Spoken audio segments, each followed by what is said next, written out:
Welcome, Basement Dwellers. On today's show, we're going to talk about Bitcoin going to zero, U.S. debt hitting $50 trillion, and taxes up to 40%. Hooray. All this and more on today's Blockchain Basement. Bum, bum, bum, bum, bum, bum, bum, bum, bum, bum. You ready for this? I'm ready. Welcome. If you're going to screw me, at least pull my hair. Hell yeah. What you got? They could start chopping off fingers. They're like, give me your seed phrase, but I don't know it. Out to give the numbers out. And I was like, no, hang up the phone right now. Or like when it dropped in 2020, was it like exciting? 400,000 to 600,000. The generational signals are now. Level. So I don't even know if we're going to get back below there. But if we do, that's kind of where we...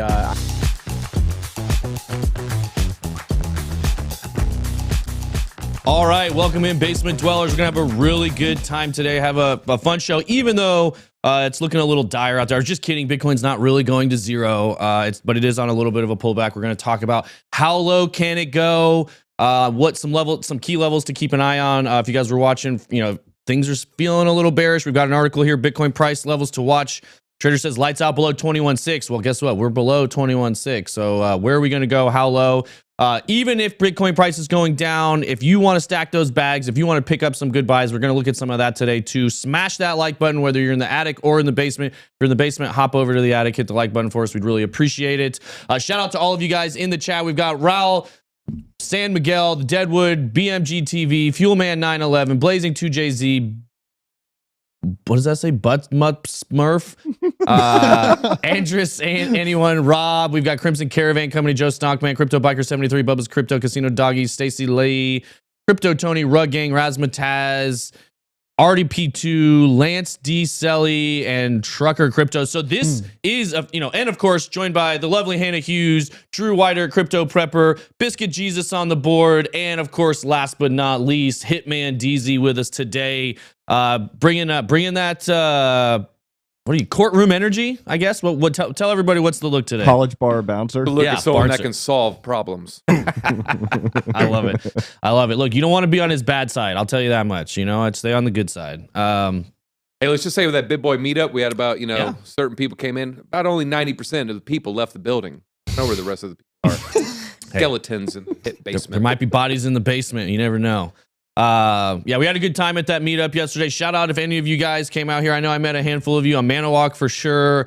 A lot of, what's that? Manly crypto game. Manly crypto. Not come for a long time. Yeah, definitely some basement dwellers in there. Obviously, the Bit Squad, we're all one big family. So love having you guys out. We're able to do a lot of different tours, show you guys kind of some of the different stuff going on here. So just really appreciate it. Gang asked for the entire show just to be the shot. Oh, wow.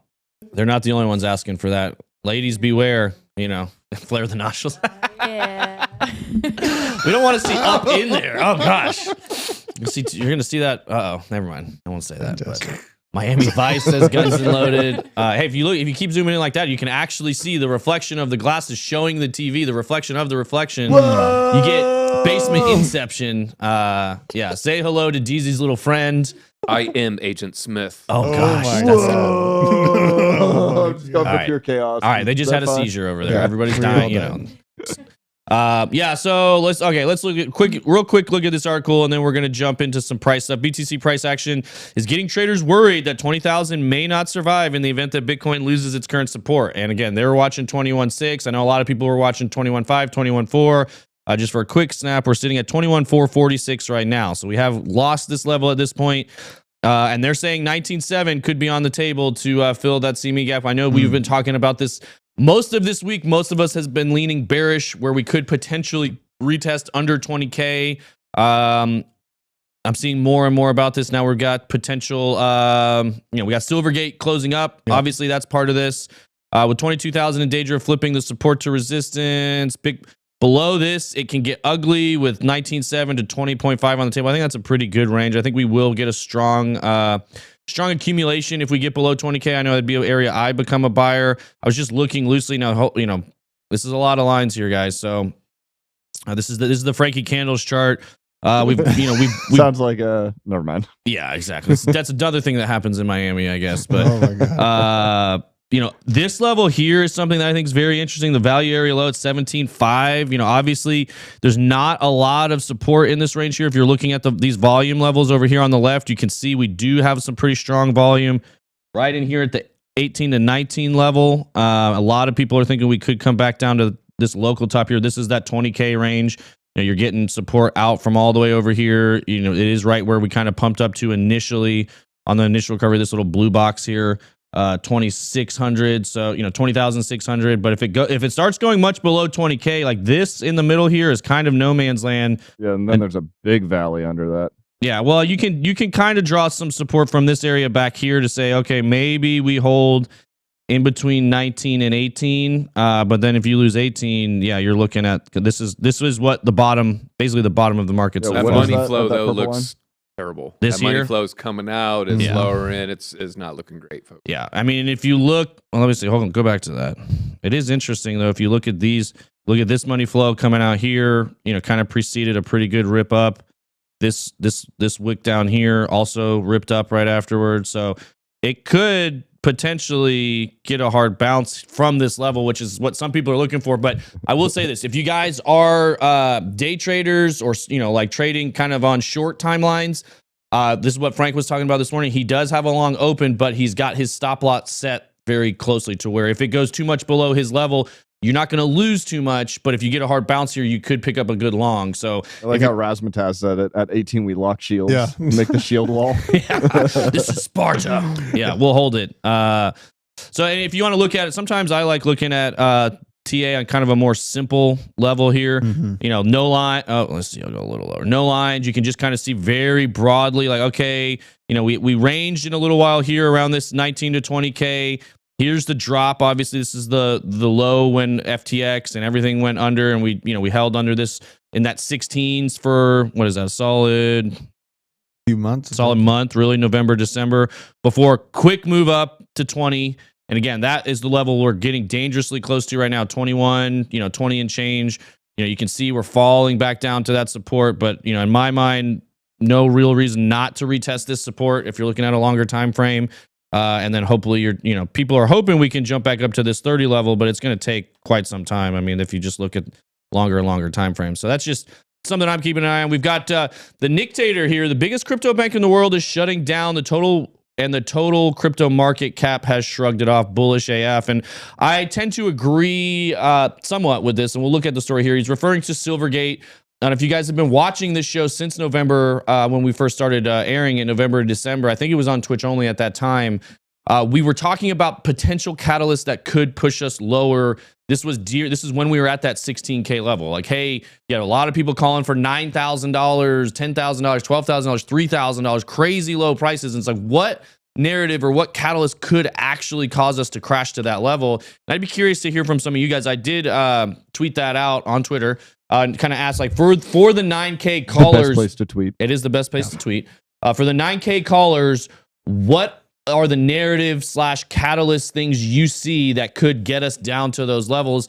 At the time, I was talking about Silvergate being the #1 bank for crypto exchanges. If it goes under, it's a pretty negative thing as far as getting money on it, on ramping and off ramping out of fiat. Now it has officially been liquidated. It has officially saying it's closing its doors. It will not continue to operate. It's impacting the market, but only to the tune of 2 to 3%. Yeah. Nothing very dramatic. I feel like at this point, it was talked about so long, it's fairly priced in. So, maybe Drew, DZ, I don't know if you guys, I think we all kind of have a bullish bias here. Obviously, we're long-term bulls when it comes to Bitcoin and those sorts of things. But in the short term, do you see a scenario where we go either a new low below $16,000, $16,500, or even retesting the low? What is the strongest kind of negative narratives that are out there today that make you think, there is enough? If Silvergate's only going to move at 2 or 3%, we saw FTX collapse didn't even have as much of an impact as Terra Luna and Celsius and some of the other ones. What else could it be that would push us to new lows, in your opinion? Drew, you got anything? Yeah, I mean, I definitely, what's been on my mind, or what I'm watching more particularly, is if we get a big black swan actual radioactive movement out of the conflict across the pond there in Western Europe. A lot of talking people, like nuclear bombs. Yeah, I mean, I don't want to get us to demonetized, but yeah, I mean, they are moving a lot of large systems, flying systems, to the front line as of overnight, last 2 days, and that worry has been kind of quelled because Putin has taken back a good chunk of Ukraine in recent days, and I was more fearful if, Putin gets put into a corner, a rabid dog acts very aggressively and erratically in a corner like that. It's still a potential over the next year or two, but I mean, that is really what I'm kind of paying attention to. I think financially, the world's already gone through a lot of the tightening and restructuring. Now we're seeing quantitative easing in Asia's, and America will catch back up on that side as long as, nothing like that happens. So, there's always a potential. It's not probable, but it is possible. So that's what I'm kind of paying attention to. What about you? Do you see any really negative storyline, headline catalysts out there that could affect the markets dramatically? Man, if I saw another article saying DOJ opens investigation into Binance stemming from 2018, or if I see Tether's books haven't been exactly clear. We are running out of things. There are, there's the two main things where it's like a crazy China-like crackdown in America. Seems unlikely. And then the other thing, of course, is Binance bank run, and then they can't cover it. Also, to me, seems unlikely.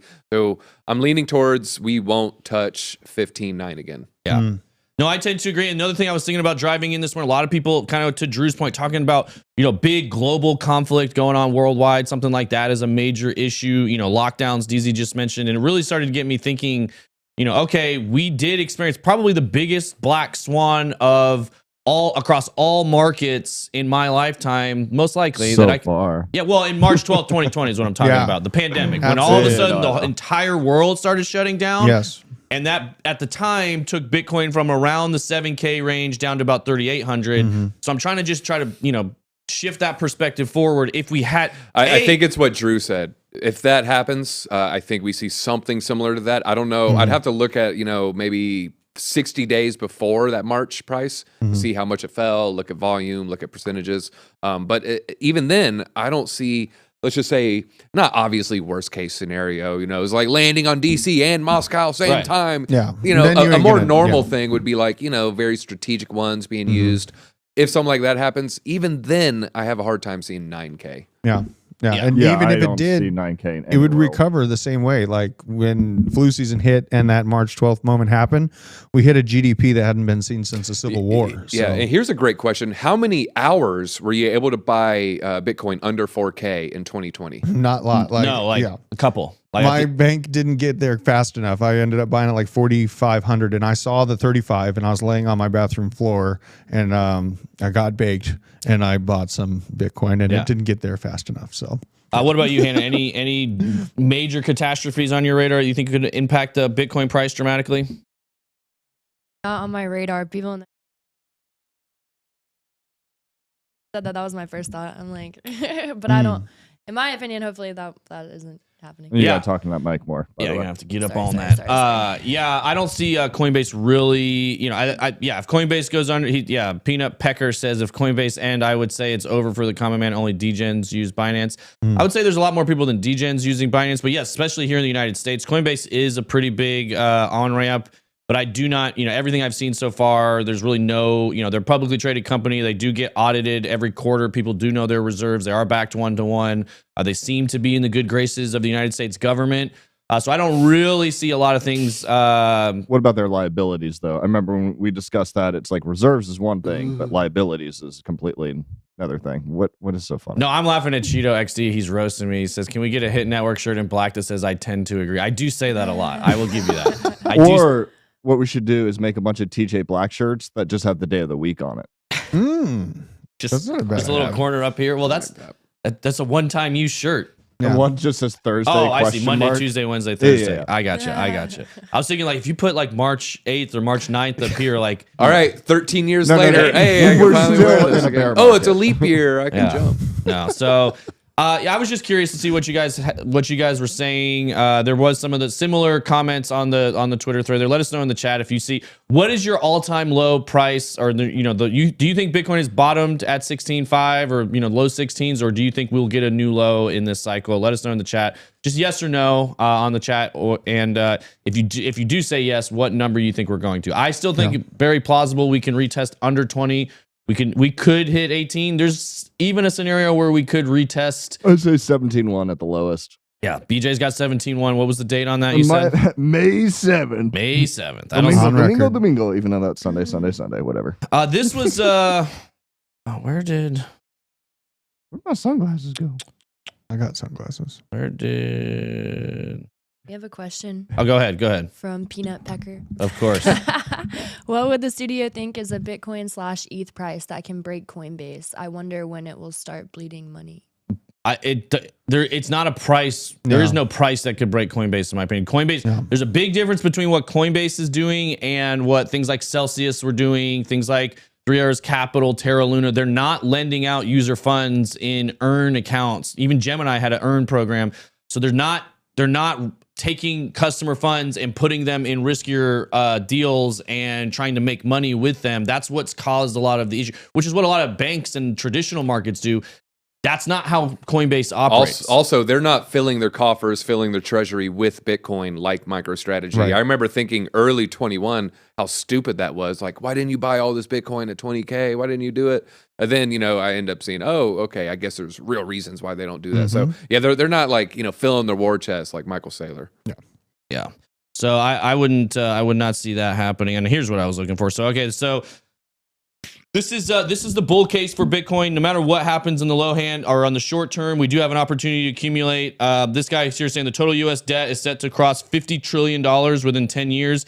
Annual interest on that debt will be above $1 trillion. Meanwhile, the U.S. generates roughly $4 trillion per year in revenue. 25% of annual revenue is in the U.S. will be used to pay interest. This is part of why they're talking about raising taxes. They need to make more money, and I tend to agree. I tend to agree with Colin. Why don't we just cut on military spending? We'll start there. Yeah, not happening. No, those are nice words. Not happening. They're not going to cut on.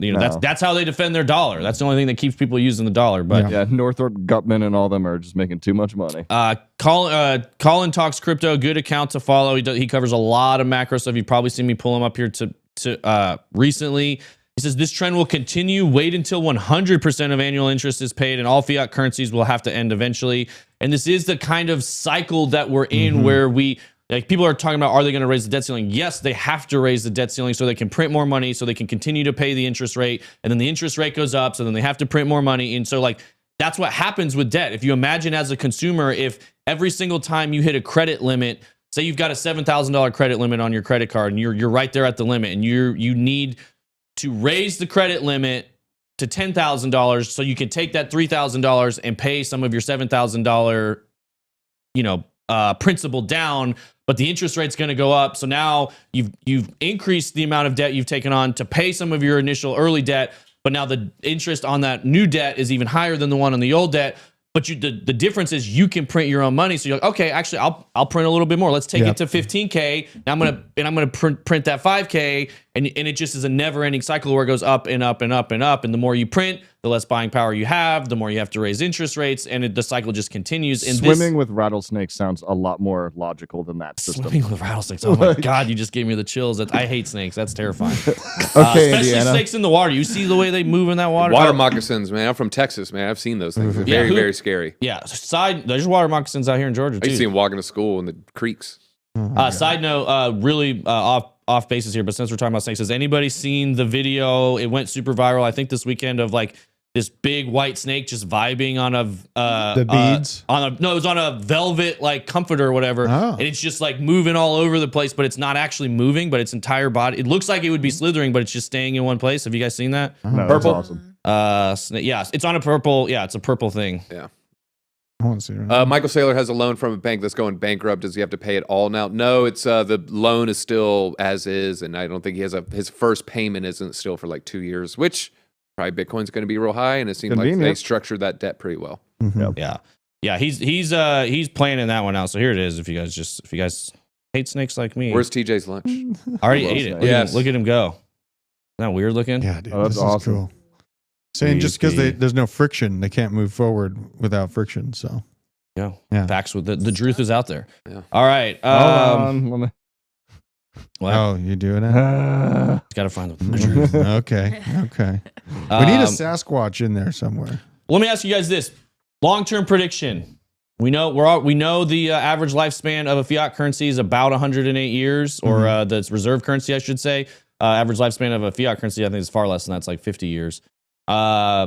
Reserve currency, 108 years average. We're right at it, I think, at 110 here with the US dollar. Long-term prediction, how long does the US dollar have to maintain global reserve currency status? 24 years. 24 years. 13. No. What do you think? 13 weeks, 7 days. No, 6 days. 20-ish, 20, 25 years? Yeah, that's what I'm guessing. I would say like 2030s. 20. So you think, you're saying like the next 7 to 10 years. Yeah.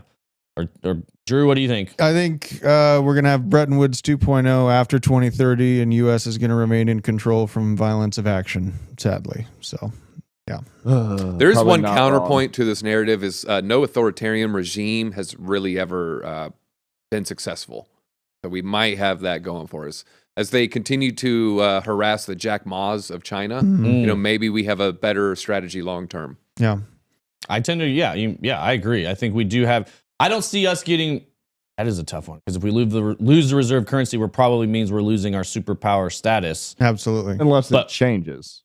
Like it takes a new form. True. We could get into some kind of global. That's what the Bretton Woods 2.0 would be. Yeah. It'd be a changing of what's backing the value of the dollar. See, Rob says 15 years. That feels the most logical. Honestly. Andre, anyone 20 years, 5 years, 15 years, 12 years is 2035. I'll say this. Our government has no qualms with putting 1.4 billion people into starvation to maintain our hegemony. Yeah. That is true. I mean, I say this all the time. A government's primary function is to survive, to remain in power, to govern or control. They're not, and they'll do that by any means necessary. Chemistry Bro says, okay, but how many global reserve currencies have there been? Do we have a statistical significance for that 108 years plus control? Yeah, there is. I don't have that chart on me, but go to YouTube, look at Ray Dalio. What does he call that video? Is it History of Money or something like that? Or? No, the one.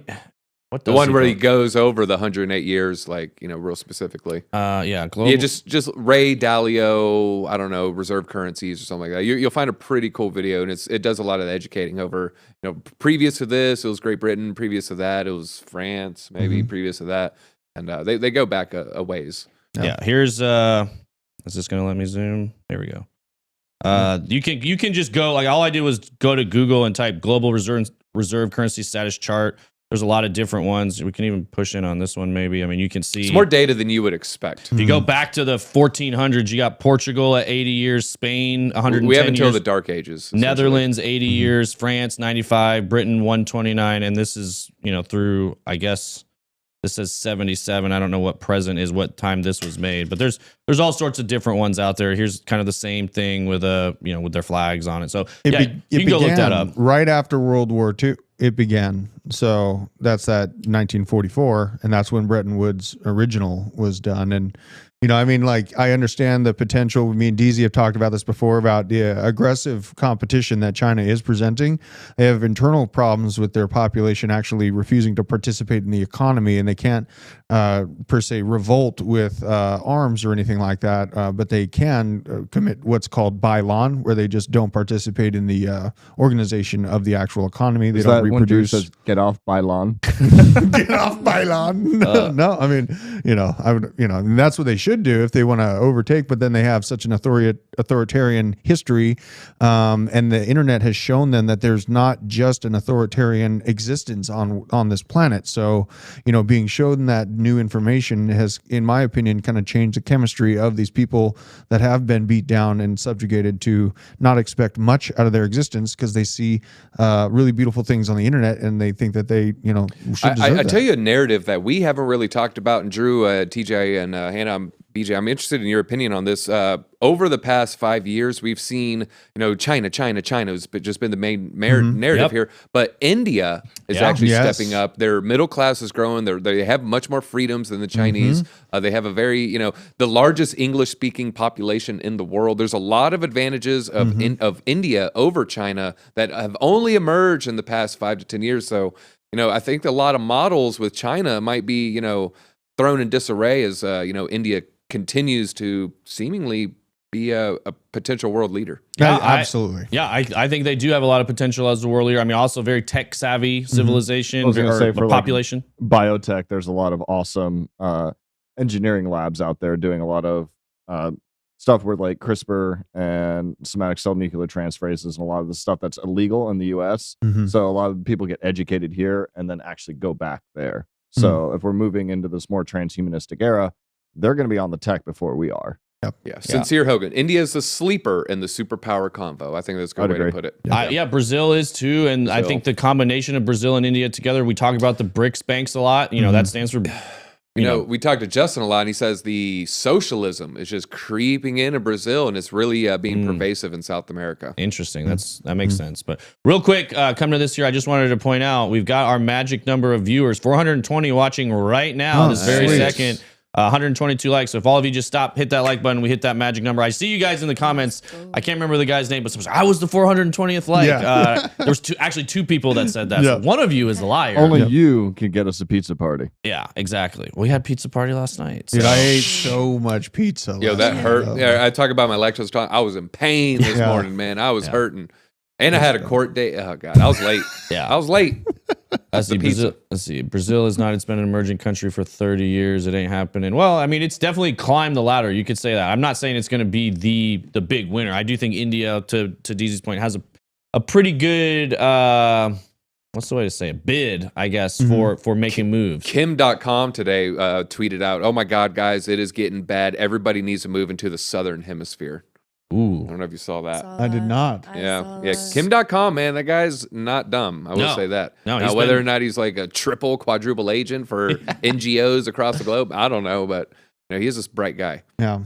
BRICS has always struck me as odd. I mean, I kind of, in the back of my mind, I feel like it's a controlled opposition because it was formed by Goldman Sachs out of New York in October of 2001. So, and it was regarding the change in world trade. And then we see interesting that happened after some other world. 1 month later, things changed drastically and a 22-year long war began. And just the pushing forward of the industrial complex into oil fields and all of that production and opium in the Arabias and in the basically the Middle East happened. It was one of the longest wars I think this country's ever had, so if not the longest. And is that true? Average age China 48, 18 in India. That is, I mean, I'm accelerating India's progress if that's the case. Because there is a lot of issues with China's population. China and it becoming more elderly. According to Google, 38.4 is the average age. Okay. Let's see. Oop. So we got a misinformation. 27 in India. Okay, so they're off 10 years in each direction. That's still, pretty bullish for India over China. Yeah, and I'm very torn, kind of like what Drew was saying about the BRICS banks. We do hear about it a lot.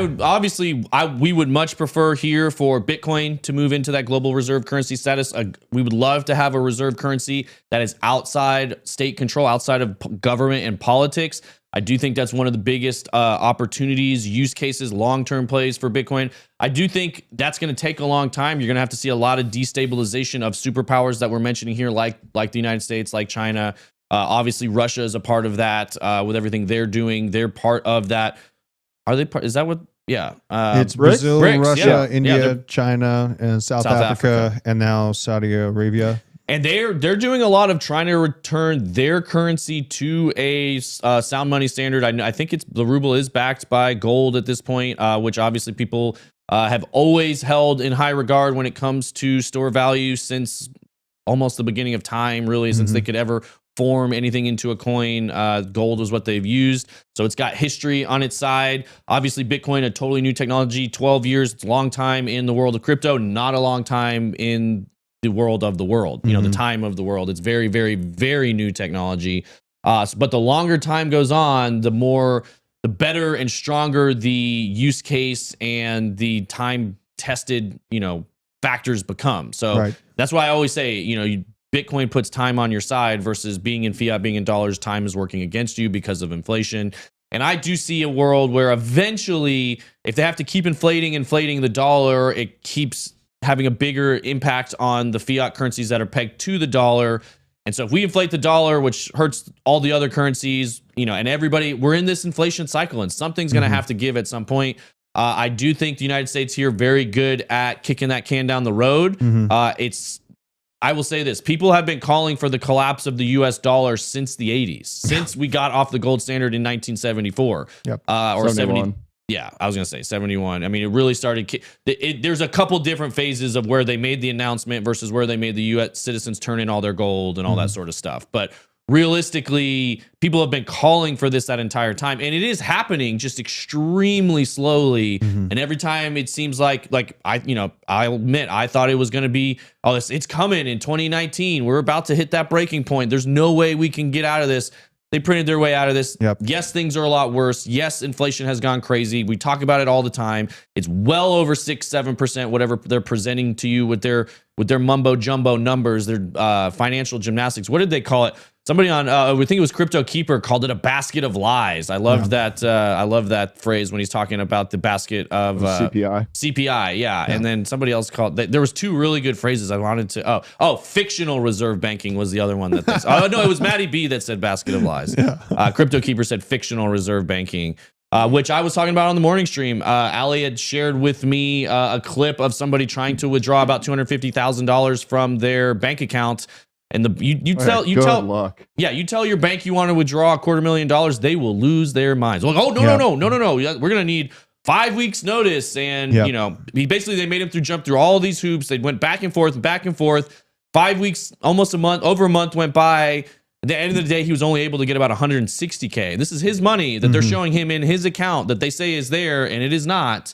They don't reserve it. They lend it out into very risky, more and more risky financial instruments, I guess you can call them, but they're investments that they can't just unwind. Is very much like what we've seen with a lot of what FTX was doing. And if everybody started to try to bring their money back in, if everybody tried to withdraw at the same time, the entire banking system would collapse. This is why they put safeguards in to prevent that, which is why it kills me to hear Senator Warren, some of these regulators, Sherrod Brown, saying, oh, this crypto industry is putting all of us at risk. This is the problem. And it's like, no, guys, the way you run your business is extremely risky and dangerous. And it's almost sunk this country multiple times. If not the government stepping in and printing trillions of dollars to bail you out. Right. And you keep doing it over and over and pointing the finger at the people. And those are the ones you're hurting when you print all that money. And it's just, I don't know, it's very disturbing to see the finger pointing back at the citizens when, or the people trying to get out of this cycle, whether it's an innovator, a developer, the fact that they're still holding the Tornado Cash guy in custody, says a lot about their motivations, in my opinion, compared to, Sam's running around free right now, like on bail. They denied bail to the developer of Tornado Cash. So that'll tell you a lot right there. I don't know. It's just frustrating. It's frustrating, but well, and I also just on this note, like I feel like there would be a lot less conflict stemming from the U.S. to other nations if we didn't have to keep kicking this can down the road with our power and might. And imagine if instead of being able to put down $800,000 toilets on our balance sheet in the DoD and spending I think it was like $700 billion a year on our military, we could actually have that in a transparent way on public knowledge. There would be a lot less missiles sent. There'd be a lot less pain in the world if we had a transparent system that wasn't basically just shoved in the corner and in the can kicked down the road continuously by these people that lead it. They don't want anyone to have sovereignty. And the World Economic Forum, which was formed right as we went off the gold standard in 1971, has been basically slow walking us into a tokenization of the system on a closed ledger so they could continue doing it with a different system, basically. Yep. Boom. Yeah. I lost what I was going to read. Where to go? Oh, Crypto Thorn said Warren is a fine example of corruption in our country. Tommy Gunn said deposit $100 and 90 of it's loaned out. Actually, that changed in March of 2020. Deposit all of it. Yeah, you deposit $100 and $100 gets loaned out. There is no fractional. Fractional reserve banking is gone from 10% that had to hold to 0%. So banks are not required. Nice. 2020. There you go. Right when everybody was distracted with everything else going on, the banks were the ones that were really in big trouble. As of 2019, they needed to print trillions of dollars to put it in their hands. They needed to lower it from 10% to 0% because they weren't able to meet that 10%. They were unable to have 10% reserves on hand at that time. So if that doesn't scare you, I don't know what does. I mean, I'm not, I don't want to be a total, also it's the funniest whenever people are like, Bitcoin's a scam and all this. And then you bring up exactly that with fractional reserve banking being at 0%. And they're like, so what? Yeah. Like, really? Literally. This is the argument you're pretending to have, and that's a so what moment? Exactly. It's insane. So, all right, President Biden calls to double capital gains tax from 20% to 40%. Bullish. Yeah. So you said bullish, Drew? Yeah, it makes me so excited. I just love, being strangled by illegitimate geriatric leaders, and nothing makes me feel better than seeing this. That's kind of a stuff weird come out. kink. I'm sorry. Yeah. Do it harder. Hit me with your colostomy bag string. I'm so into this. I'm sure there's somebody out Peg there me that with the is. walker. No, the tennis ball part. I hear that's the shit. Yeah. That was good, BJ. That was good. There used to be a radio show I listened to that did like weirdest listings on Craigslist or whatever. There's some really weird ones out there, and it would not surprise me if this is one of them. Yeah. So, they need to raise taxes. They need to use those taxes to pay the debt problem that they're experiencing. I don't think we'll see 40%. And the other thing I heard, this is on unreal. He's trying to raise capital gains on unrealized capital gains. Meaning you don't even have the money yet, and they want to tax you on it. If you guys don't, unrealized, okay, I'm holding an asset. The asset goes up dramatically. I've got this much on paper. If I sold it all and closed my position, at the end of the year comes, oh, you're up how much? We want to tax you on that.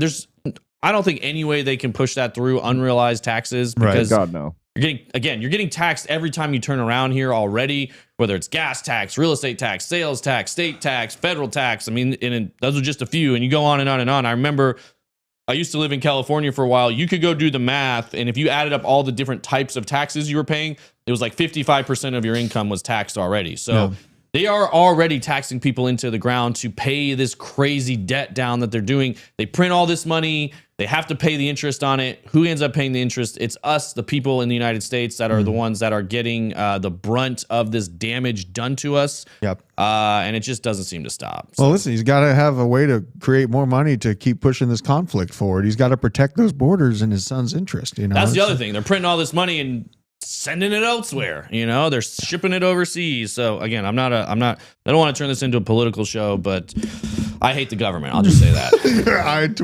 I hate Mashinsky. Yeah. You said it. Yep. Yeah, there you go. Or Zelensky. Sorry. Zelensky. So many skis. Mashinsky too. I hate him too. Screw that guy. I hate both of them. I hate skiing. Yeah, right. Well, Not in that outfit. no, I was about to say. Oh, you walked into that one, but no. Every time we have a poster in our office between Ben and I's desk. It's that like the Mike Tyson punch out thing. And it says everybody has a plan until they get punched in the face. And every time I see that, I think of Celsius. Celsius was our punch in the face. We had a plan for the way everything was going to go, what we were going to do during the bear market, all that different stuff. And I'll be darned if Alex Mashinsky didn't walk right in and punch us right in the face and steal millions of dollars from us. So, screw that guy. Yeah. As he's flying around with his family on his private jet, acting like there's no problems. Yeah. Sweating up a storm. Yeah. Sweatiest guy in crypto. And that's saying something. All right, so I wanted to bounce this off you. Coin Mamba, a very, very good trader, giving some sound advice here I wanted to share with you guys. You've heard me say it before, but I'll say it again. Everyone is trying to catch the bottom. It's statistically impossible for all of you to do that. Very few can. Not because they're more skillful, they will just be lucky. Accumulate as much as you can during times of max FUD, which I would say what we're experiencing right now is a time of max FUD. If you've been in crypto since, depending on when you got into crypto, you get these cycles every few years, but I know a lot of you that are watching right now probably got in sometime between 2020 and 2021.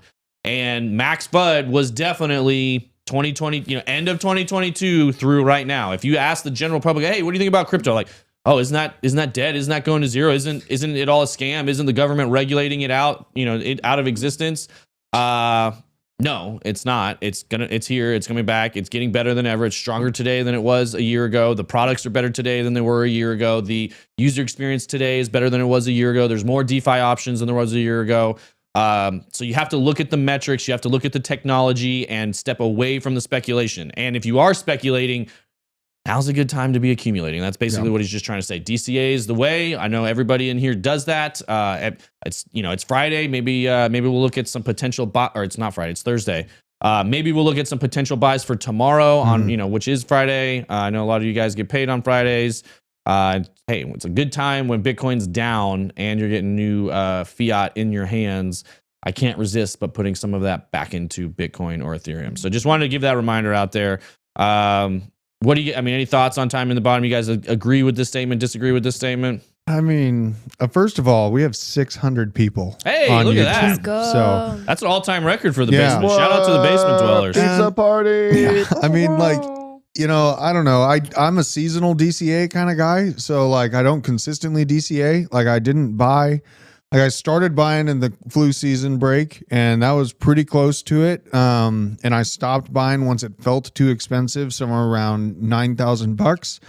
And then I started buying after FTX collapsed. I didn't buy after Luna. I didn't buy after all those other things. I felt like it was done crashing when it came back to my very basic Neanderthal level line that I drew at the 17K mark from the previous cycle.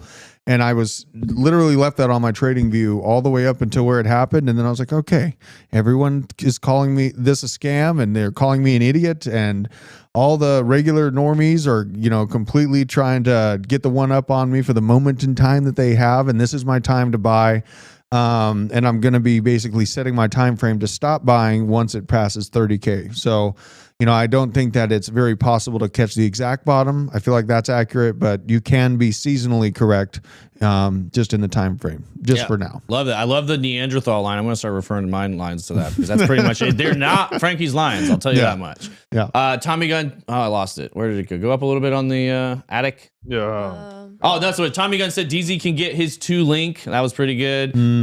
Somebody asked, what is the best day to DCA? That's easy. It's the day that works for you. It's different for everybody. I saw somebody else saying they get paid monthly. You don't have to do it on payday. You don't have to do it. Maybe, I don't know how you run your budget, how you manage your funds, how you manage your finances. It's whatever.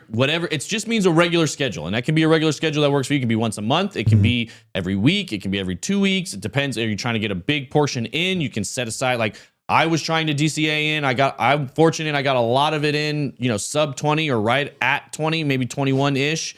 I had a large, just a random large sum of money that happened to come in, and I knew sometimes I always say it's better to be lucky than good. I was very fortunate. I got a random check. If you guys, I got you can't probably see it here. I got the lights are black, and I got attacked by some dogs back in 2020, and it took forever for that settlement to get handled. 2 big German shepherds attacked me. I got my scrotum ripped open. Don't tell anybody. It was bad. It was not a fun day, but it was fun when I got that settlement right at the Bitcoin bottom. And he did get that seed phrase from the safe. We're under 21. Yeah. Wait, is the seed phrase in his scrotum now?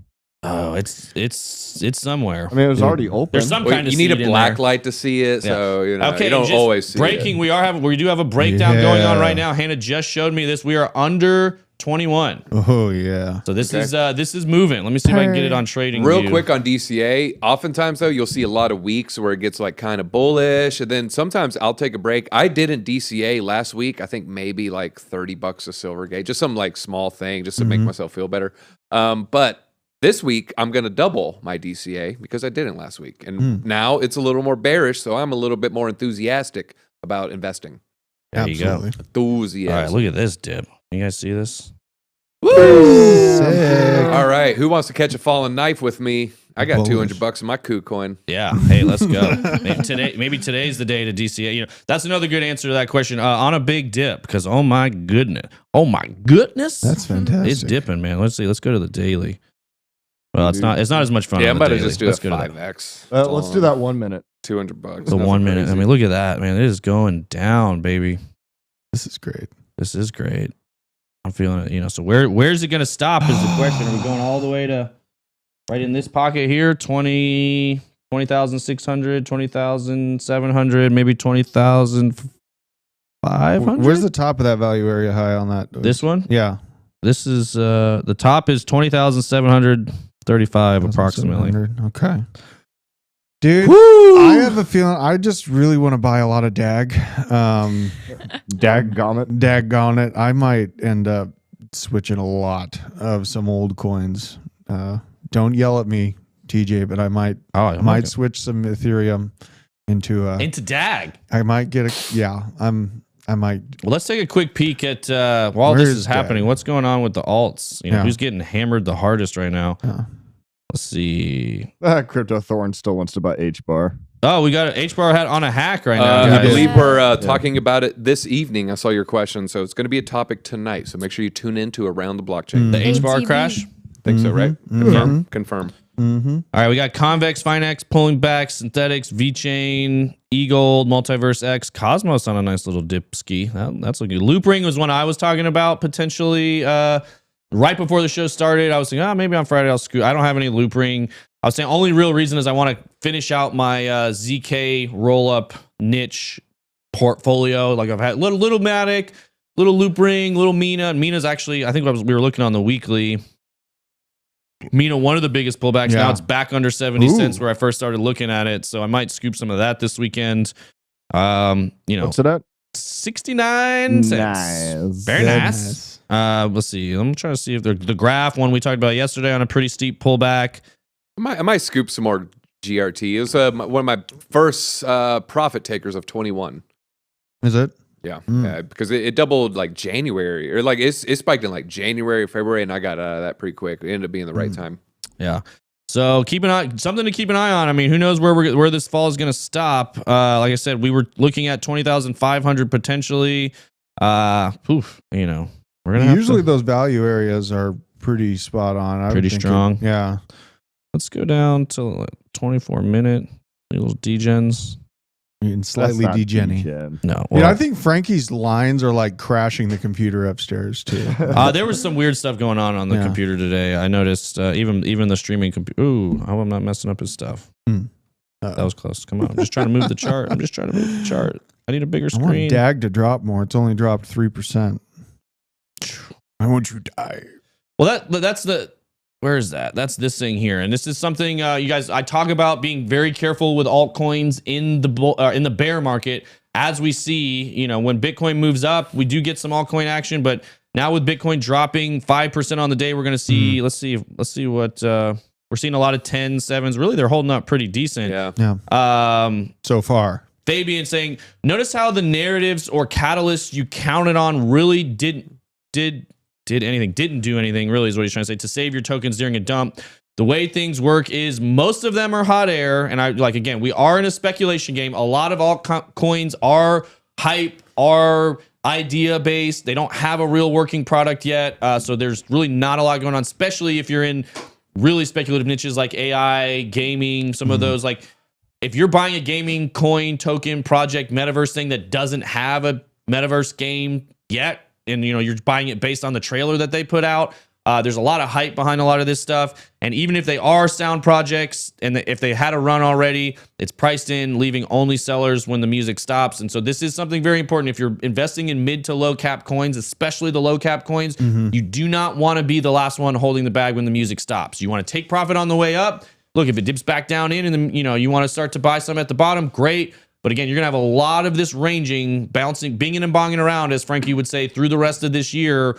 When Bitcoin goes up 10% and then it pulls back 5%, altcoins might go up 10% and pull back 25%. And that's when you continually get, you know, he was talking about catching a falling knife. That happens a lot more with altcoins than it does with Bitcoin. Even Ethereum, I would say. Ethereum is in a weird category right now, in my opinion, as far as altcoin versus, it's like the main altcoin. And it's transitioning. It's transitioning. Yeah, it's trans. Yeah. For sure. You heard it here first. Ethereum is trans for the crypto community. Yeah. So, dude, 700 people watching. Hey, let's go. Good. Right when we're making. Never mind. I'll just leave that one alone. We'll just snip that out. Yeah, right. Editing. That's the part they're gonna remember. You know, Ethereum.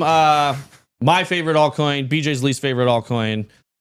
We fight about it every day. Every day before the show starts, BJ and I are going back and forth about Ethereum and Cardano and why Ethereum's going to be a big winner this cycle and why he thinks it's going to zero. So just kidding. He doesn't really, but yeah, yeah. So just, non-deterministic gas fees, fundamental flaws, classics. Right. Like most. Don't you chains. drag logic into this? Almost all altcoins, if you look them up, top 10 wallet hold between 60 and 55% of all circulating tokens. Yeah. Speaking of foundations holding a lot of the supply, we are going to cover this real quick. HBAR, breaking news. HBAR is currently experiencing potentially massive ongoing exploit. Exploit is targeting the decompiling process in smart contracts. So this is different than just a wallet hack. This is a technical problem hack. All Hedera dApps using token services HTS seem to be affected. DEX's TVL tanking down 30%. Hashport bridge is down. I feel bad for AJ. I was talking to him right after the morning stream ended, and he was like, man, I like two coins, Algo and HBAR, and they're both getting hacked. So I think here's the story here. We'll touch on it real quick. The HBAR Foundation, nonprofit behind Hedera blockchain, has said that it noticed irregularities. The issue has reportedly affected the various Hedera decentralized applications, their users. The foundation said it was working with impacted partners and monitoring the situation to resolve the issue. I like how we're describing on-chain hacks the same way I would describe my indigestion. Like, no. It's an irregularity, you mean? Yeah. I was like, this is a way bigger problem than an irregularity. It is. And they're trying to, they're trying to control the message. They're always trying to downplay it. Like, they don't want everybody running for the hills. They're trying to keep maximum fear at bay. But it's not a good look for sure. The HBAR Foundation, the organization behind Hedera blockchain, said the network irregularities are affecting various decentralized applications. The exploit fears Saucer Swap Labs, a DeFi project on Hedera, claimed there may be an ongoing exploit currently impacting the network. The exploit, according to Saucer Swap, targets the decompiling processes in smart contracts. Again, so this is the way the smart contracts are written. Something within that is being exploited. It's kind of like a bug exploit, so to speak, or what you would see with Ethereum smart contracts. And again, anytime there's a new smart contract platform, I'm not going to say this is always kind of a growing pain, but generally speaking, bugs within the smart contracts is one of the main ways you see exploits happen, which is why user-friendly, simple programming languages are very important. Programming languages that are designed to keep exploits out of the smart contracts, because unless you really know what you're doing when you're writing a contract, there could be bugs and exploits in there. The context of smart contracts decompiling is the process of converting compiled bytecode back into the original human readable code. Decompiling can be used to analyze and understand the behavior of the smart contract. However, it can also be used by malicious actors to gain unauthorized access to manipulate smart contracts. Still, the exact nature of the alleged exploit remains unclear. So what is, let's see what's going on with HBAR. It's not looking so great, you know? Yeah. Basically where I had entered in at this point, like I took a little bit of profit on it, but it's at like 5 cents, 0.0575. Yeah, it's down 5%. So it's not down dramatically. Oh, it's ticking down by the second. It's not down dramatically more than a lot of other projects. There you go. It's falling off there. Let's see on a TA level where it might find some support. This is why I like non-hackable systems like hypergraphs. You know, like, and you'll see in the comments if you go on Dagnum. I mean, Wait, did you hear about that Cardano hack? No, you didn't. Exactly. Maybe no one wants Cardano though. Yeah. Oh, got him. I'll just buy I have it, Cardano. I have Cardano. No, and that's that's a good reason. You know, like this is where time tested things matter. And again, a hack isn't an end all be all. I mean, there's been plenty of hacks on. And the more we go for interoperability, the more we try to get these chains working together. It's generally, a lot of times you hear a lot of bridge hacks. It's the bridges that are getting exploited. People find bugs within different code stuff that they can, again, exploit, use to their advantage. And this is the difference between an open free market and a closed controlled market. You know, that's what the banking system has. That's what they want. When somebody tries to steal, there's hacks or bug exploits within the banking system all the time. They just cover it. That's what they use insurance for. They cover it for the user. And since it's a closed system, it's not nearly as public when they happen. With this, it's an open system. Everybody can see what's going on. And when a bug exploit starts happening, everybody sounds the alarm bells. They come in and they fix the problem. And that's why over time, open source networks and open source protocols do better, because they can improve at a much more rapid rate. Yes, they are more vulnerable at the beginning to exploits and hacks, but every time they get attacked, they get repaired, they get more robust. So attacks indirectly are a good thing. They're learning experiences, and it's part of what we've needed to grow to this point. That being said, nobody wants to get their funds stolen. So, you know, it's a open access is a double-edged sword. Self-sovereignty is a double-edged sword. You know, you lose your funds, there is nobody there holding your hand, say, oh, here, we're going to make you whole. You mess up, you lose it. And that's part of the system. That's part of the growth process. That's why it needs to get better and better and better. That's why I said the user experience today, dramatically better than the user experience when I started. And my prediction is the user experience 10 years from now is going to be way exponentially better than it is today, which is why I'm long-term bullish on this space as a whole. Not meaning every single coin will be here, not meaning the smart contract platforms that are winning today will be the ones that are here 30 years from now. It could be Cardano, could be Ethereum, could be a lot of the other competitors, or it could be something we've never heard of yet that comes in and fixes all this stuff. The only thing I really have a very long-term time horizon on, 10 years plus, the only thing I think will still be here for sure 10 years from now is Bitcoin, which is why I'm a big believer in Bitcoin. Now, that being said, I can make more money speculating on lower cap things, and I just roll those profits into Bitcoin. So, but you guys do whatever the heck you want. I'm not telling you to only buy Bitcoin. Don't think I'm a maximalist. I do lean maximalish, which I know somebody else in the comments on YouTube was talking about the other day. I tend to agree. The more time I spend in the space, the more I like Bitcoin, for better or worse. But I still always buy altcoins. So there's that. They're good to add. Like, you make a lot of money on altcoins, you speculate on them, and then you speculate, and then you move them back into Bitcoin or real estate or things like that. That's what I found to be the most useful way. Well, it's like getting really into cars, and right, this is like 1903, you know, but then all of a sudden a second model comes out and a fifth model, and then 20,000 different models come out, and like you're still super into cars, but now you look at that Model T and you're like, what is that? I got to crank it? Like, I literally got to crank it to start? Like, no, that's stupid. But at the end of the day, you appreciate it more. That's where the word cranky came from. People would have to crank their cars open or on in the morning, and then they would slip, and the crank would hit them in the chest, and it would actually break their ribs, and they'd get mad. And so you're cranky. And as those things got older and older, they became harder and harder, kind of like that pull motor, you know, on the lawnmower. And so they started mixing trucker speed with crack. And then you would have to take crank to crank. And then that's where that name came from. Oh, wow. Been learning a lot on the basement today. What were you going to say, Hannah? I was going to say altcoins make it exciting. It's more exciting. Absolutely. Yeah. Makes it feel like you have a chance. More interesting. Yeah, he is looking. We call him Top D. That's Top right. D don't care. Don't care. Crypto's a scam.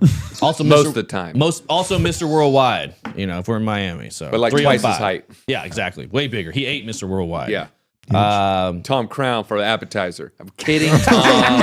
Tom, we love you. We love Tom. Oh, got him. Got Tom. We love Tom. Said Tom earlier. So. Tom is awesome. Yeah, ETH ain't going anywhere anytime soon. I agree, Wake Dog. It's got a huge ecosystem. Somebody else did say people investing in Sol, even after all the issues, it's had HBAR has one hack and people are running for the hills. Look, it's general. Like if you're a long-term HBAR guy, it's all a scam. If you're a long-term HBAR believer, you're not too scared of this. You're using this as an opportunity maybe to collect more. Maybe you're sitting back and watching. I'm not sure. I don't have a lot of HBAR right now, I don't think. So I'm not too worried about it. Yeah. And again, this part of the cycle for me is big for Bitcoin and Ethereum, and then select alts that I'm looking for to hold for 25. I'm not freaking out in the short term. If you've got, say you put 350. Yeah, I don't know. I was gonna say 10K. Say you put 10K into a certain altcoin, it goes down to 8K. You're not running to sell it. You're just gonna hold it for another year and a half. Let it run up to wherever you think it's gonna go. It still could hit 100K. It's hit 50, 60, 80, 90K. I think there's a lot of. I'm a big believer in trying to nail 10x's. Don't go looking for 100x's all the time. 50x's. I mean, they're out there. They can be done. But if you're always looking for that 100x altcoin. 100x is insane, guys. A 10x is extreme. Like it turned in $10,000 into 100,000 plus. Yeah, that's a big win for almost any investor across all of time. Absolutely. So you just do that. You start hitting those over and over and over, and those are very common in crypto. You can 5 to 10x a lot of different stuff, especially if you're accumulating right now. You have all of 2023 to accumulate. 24 and 25 is when you get the party time. Then you sit back and chill. This is what I'm going to do better next time. Sell it all and go on vacation in 2026. Everybody take the year off. Then we'll be back at it again 27 and then partying again 28, 29, and the cycle continues. And eventually we'll all be on our yachts hanging out together. So that's the main stuff we have for today. I don't know if anybody else had anything else they wanted to add real quick, but we are running out of time. Doesn't look like it. All right. JP Perez, Ryan Anderson, Ransan, Miguel, Crypto Lives, Winsome, YouTube, Kelly Kellum in the chat, MHMA7, Blazing 2JZ, Gary's Guzzler, Andre Anyone, Robert Vermouth, Razmataz, Real Crypto Stevo, Corvette Fours, Crypto Thorn, Real Corey Harden, Urkelson, Manly Crypto, Crimson Caravan Company, Manawak in the house, Crypto Biker, Chemistry Bro, Crypto Nick. Those purple ones are hard to read. Majori HD. My eyes are just not that great. We love all of you guys. Stack some Bitcoin. Watch this price dip. We're still holding on to 20,955. And go troll Joel. Yeah, hang out with Joel, Hit Network Gaming. We love you as always. We'll talk to you soon. Yeah.